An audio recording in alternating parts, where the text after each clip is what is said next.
We were home at bed, and the phone rang at 11:30 at night, and it was the call that every parent dreads. And it was my husband's ex-wife, and her comment was, Cameron's been hurt.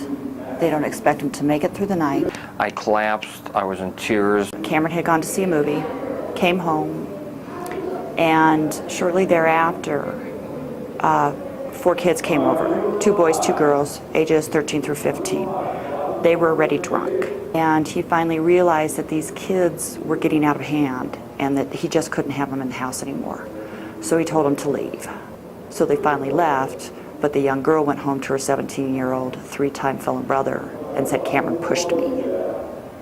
Go take care of him. And shortly thereafter, there was a knock on the door.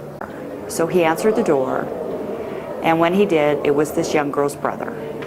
And the young man at the door sucker punched him. And he landed on the front cement step.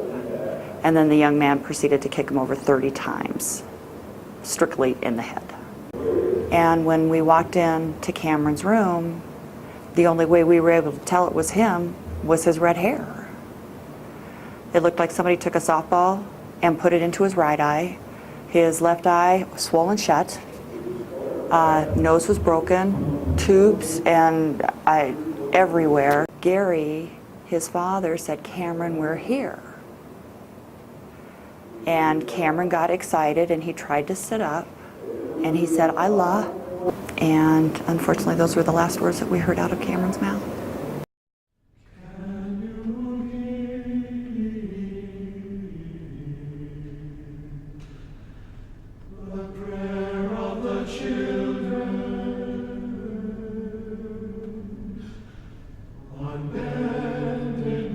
We have a lot of bullying that goes on. Just teachers can't see it, adults can't see it, because people know how to hide it in the hallways when there's passing periods, stuff like that.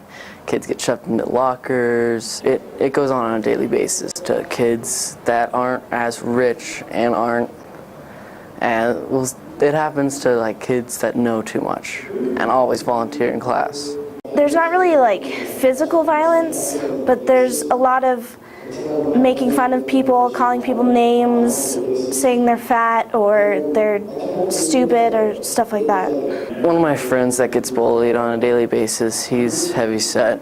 That's why he gets made fun of, and he's a big, like, Batman fan. So he gets made fun of, and every day after he goes home, he has this punching bag in his basement. He just wails on it. He will kick it, he'll take a pole to it, he'll take anything he can to let out his anger. And after he does that, he just has a nice cry. I got beat up for being kind of the weird kid sometimes. What went through my mind is just kind of, this can't be right.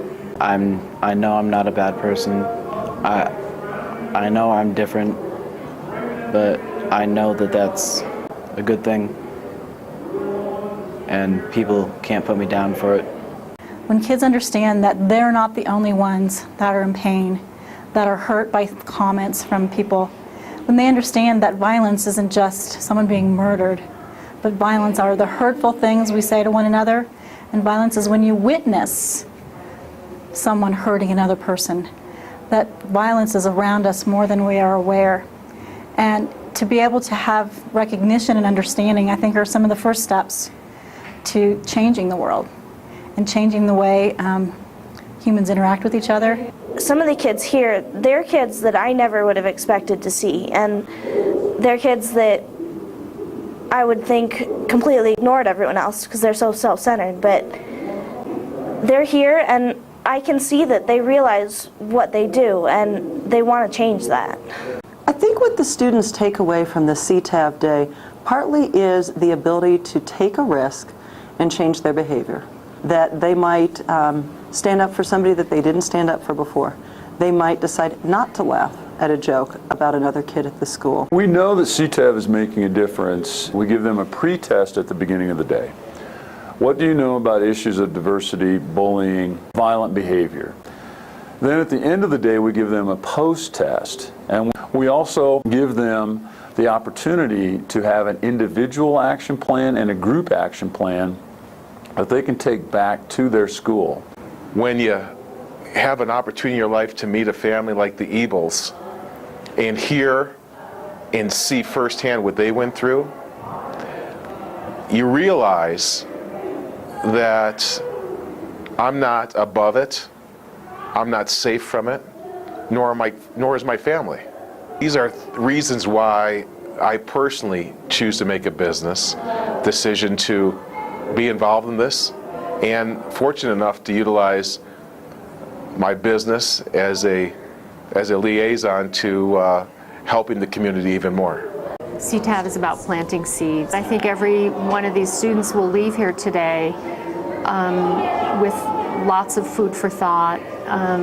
They're not going to leave it here. They're going to take lots of new ideas with them and try to figure out where that all fits in the whole scheme of things for them. My expectations are, I don't think everyone's going to walk out the door at the end of a CETAV Summit Day and their lives are going to be transformed, and they're going to say hi to everybody in the hall, and they're going to sit with new people at lunch every day. I don't have that expectation, but I have an expectation that there's a seed that's been planted in their heart to help them make a difference in how they interact with the world.